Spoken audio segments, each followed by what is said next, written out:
Today I'm going to be showing you how to get two cards using one die, and one of which is going to be a shaker card. And to me, this is the easiest way to make a shaker card. So I hope you find some helpful tips and tricks out of this video today. This video is also a part of a video hop celebrating the January 2026 release from Pretty Pink Posh. Be sure to leave a comment on this video to be entered into a $20 gift certificate to Pretty Pink Posh. There's going to be one for each stop along the hop. So I will have more information down in the video description along with links to the next person in the hop. So be sure to check that out down below. I see a lot of comments from people saying they love when people doing videos mix up their stash. And that is exactly what I'm doing today to create these cards. I am starting out with blush cardstock from Spellbinders, and I'm going to be using the Scattered Hearts stencil from Pretty Pink Posh. This is a previously released stencil, but it is a great one. So I lightly adhered my cardstock down to my work surface using repositionable tape, and then I'm using a washi tape to hold the stencil down. This cardstock is cut to 4¼ by 5½, so a regular A2 size card front. And I'm going to be ink blending over those hearts using watermelon ink from Concord and Ninth. I really went through my swatches to pick out the exact colors that I wanted for these card projects today. Since my cards are already pre-designed and I know exactly what they're going to look like, I'm going to streamline my process a little bit and come in and make another background for my second card. This one is using watermelon cardstock from Tailored Expressions. I'm going to be using dark cranberry ink from Gina K Designs, and I'm stenciling over the top of this brand new stencil from Pretty Pink Posh. I believe it is Love Words. Not 100%. I will have it on the top of the screen and also linked down below in the video description. I love adding splatters to my cardstock, and so I'm going to do both backgrounds. This is going to be white acrylic speckle from Hero Arts. I put a little bit down on my work surface and then just a drop of water. I don't want too much water in there because otherwise it'll thin it out and it won't be so white. So I really just have enough water there to kind of get it where I can flick it easily. I'm also going to bring in some gold splatters. This is from the Gansai Tombi Starry Skies set. So I added the gold and the white to both backgrounds. While my backgrounds are drying, I'm going to stamp out these adorable ladybugs. This is also a part of the new release for January 2026. I am stamping them in intense black ink from Honeybee Stamps onto Olo cardstock. I do really like this cardstock when it comes to coloring my images using my Olo markers, which is what I'm going to be using today. One thing I highly recommend, whether you use Olos or any other type of marker, is creating yourself a swatch chart because that is how I pick my colors. It makes it very easy to see the colors and what is going to look good together. So here I picked out our zero point 0.5, our zero point 0.4, and our zero point 0.3. And they blend on this cardstock beautifully, especially the reds, because reds always seem to want to bleed on me, and they're just a very I've always found a difficult color to use, but they work really well on this cardstock because it's designed for alcohol markers. So I colored in all the red on my ladybugs. Then I'm going to come in for the body and also the head. This is a brand new set of colors. This is NG7, NG5, and NG3. I just recently got my brand new markers. This is part of a new set they have coming out. I was a part of the pre-order, so I made sure to swatch everything out so that I could pick them out on what's going to work best for my card projects. I added that color to the body, to the head, and also to the spots. So if you do get a little red when you're coloring and you do get that red on the spots, it's not a big deal because you can color over it with a darker shade of gray for the ladybug spots. And if you end up losing your highlight area, you can always add that back in with a gel pen. And then the last bit of coloring I have is going to be the wings on just that one ladybug. I did B1.0 and B1.1. I lined up the coordinating dies for the images and the sentiment, die cut them out, and set them off on the side to start working on my first card.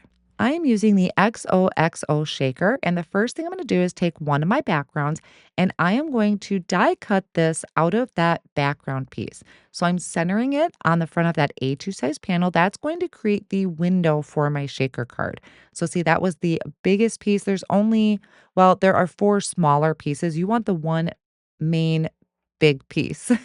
I'm also going to die cut that out of honeysuckle cardstock from Concord and Ninth and smoky quartz cardstock from Alt New.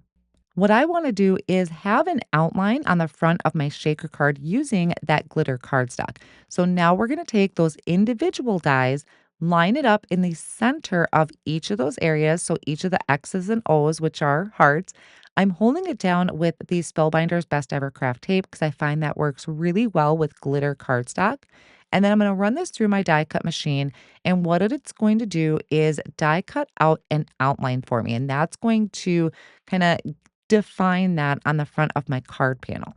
But I'm also going to save those remaining die cut pieces and use it on my other card project. The next thing we're going to want to do is create our window. So you're going to need a piece of acetate. I have cut to 4¼ by 5½, and you can secure this down with liquid glue. I tend to use double-sided tape.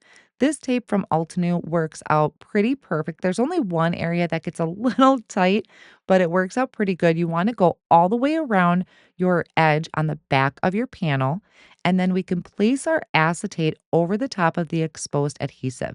So that's creating our window for our shaker card. Now, when we flip that over, we'll be able to take our outline piece and place it over the top. It's going to fit in there just like a puzzle. When I die cut out that window, I also saved the negative pieces. I should have mentioned that before. That way it does kind of give it more of a complete look. So I added liquid glue to the back of the outline piece. I'm going to pop that in just like a puzzle. I will also place something heavy on it on occasion just to make sure it's adhering down really well. Just be careful you don't add too much liquid glue and risk it seeping out and getting on your acetate. So here I am using that liquid glue again to pop in those negative pieces for that complete look.